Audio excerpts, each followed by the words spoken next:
Okay, as I mentioned before, when we were looking at chi-square, remember it's chi-square, not chi-square, that for the goodness of fit category, we talk about it in two different ways. Either the no preference, and that was the example in the first video, or no difference compared to a population, comparison group.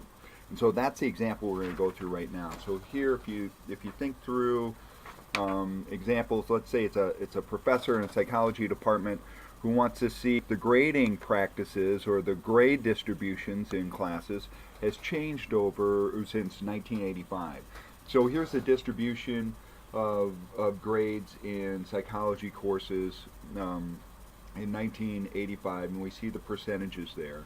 And then here for 200 students, here are their grades, the frequencies of the grades in each of those categories.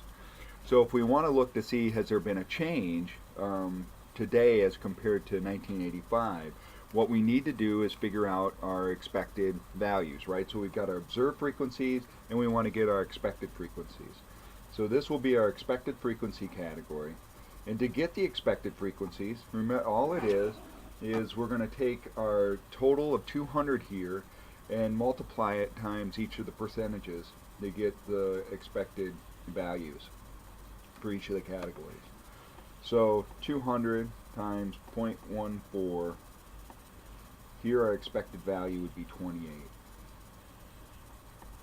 0.26 times 200, here it's 52. 0.31 times 200, 62. So we see it's pretty similar here in terms of the distribution.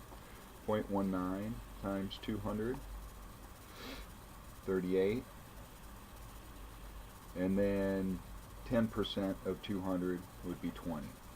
So just by eyeballing this, we're seeing a little bit of a trend. The number of C's are similar, but there seem to be more B's, at least in terms of the expected value, and less F's and less D's. So let's see though if these differences are statistically significant. So we're going to use that simple formula that we've been using for chi-square. So chi-square equals, and then we're going to get the sum of our observed frequencies minus our expected frequencies. We'll square that and we'll divide it by the expected frequencies. So we just do that for each one of our cells here, each one of these groups. So we're going to get 5 different numbers that will add up for this. So observed frequency 32 minus 28 divided by 28, the expected frequency, plus 61 minus 52 divided by 52. You notice this one's not going to contribute much. There's a very small difference between the observed and the expected.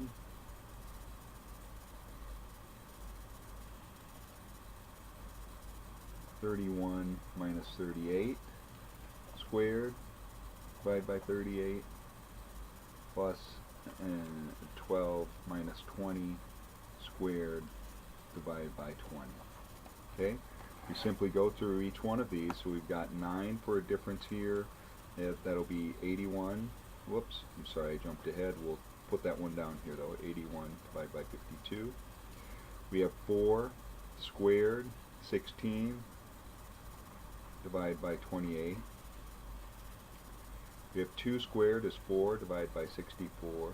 No, 62, excuse me. And we have negative 7 squared, 49 divided by 38.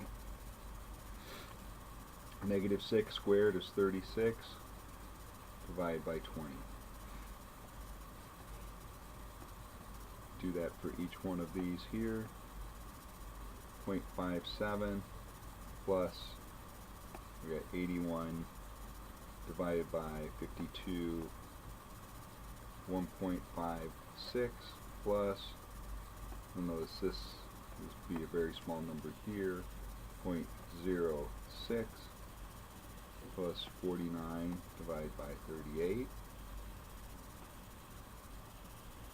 1.29 plus 36 divided by 20, 1.8.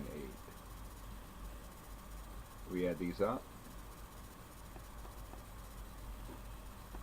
0.06, 1.56, 0.57.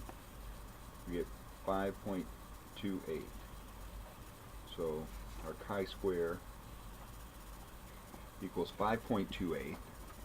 And now what we want to do is we want to determine is that statistically significant. You know what it is that we need to figure out now. We need to figure out our degrees of freedom. Degrees of freedom, remember, is simply the number of columns we have minus 1. We have 5 columns. 5 minus 1, our degrees of freedom are 4. Got our chi-square distribution. That's a very ugly image of it, but that's what we got. We look in the chi-square table.